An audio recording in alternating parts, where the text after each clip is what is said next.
За денешниот ден нема закажано пленарни седници и седници на работните тела.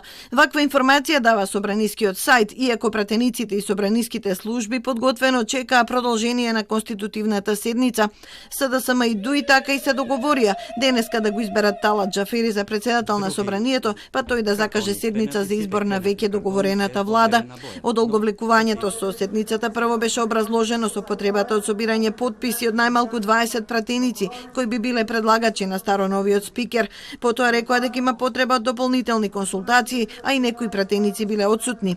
Конечно, обидот за продолжување на седницата е одложен за утре.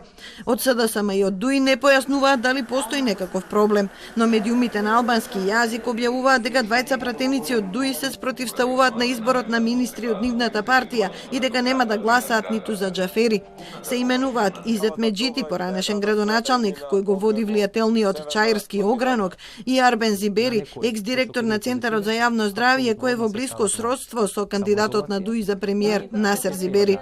Наводно, за нив е неприфатливо Бујар Османи и Артан Груби да ги водат Министерствата за надворешни работи и за политички систем, а без нив владеачкото мнозинство останува само со 60 пратеници, што не е доволно ниту за избор на Џафери, ниту за избор на нова влада. Тие двајца вчера го бойкотирале Централниот одбор на партијата, кога беа утврдени носителите на министерските функции. Лидерот Ахмети синоќа го релативизираше нивното отсуство. Мнозинството од Централниот одбор ги прифати предложените кандидати. Сите се овде од ограноците и нема партија во која нема дебата за вакви прашања.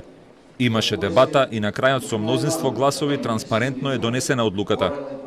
Денеска Ахмети имаше средба со пратеничката група. Оттаму нема одговор дали недоразбирањето е надминато. Ахмети и Џафери не можат да сметаат ниту на гласовите од Алијанса и Алтернатива. Тоа можно сега ќе му го оставам на господинот Ахмети. Бидејќи јас го имам гласано кога беше најтешко за да се гласа, а сега Ахмети, ево, не гледам дека ќе има некој проблем, може слободно да дојде да го гласа, бидејќи не постои никаков ризик за него.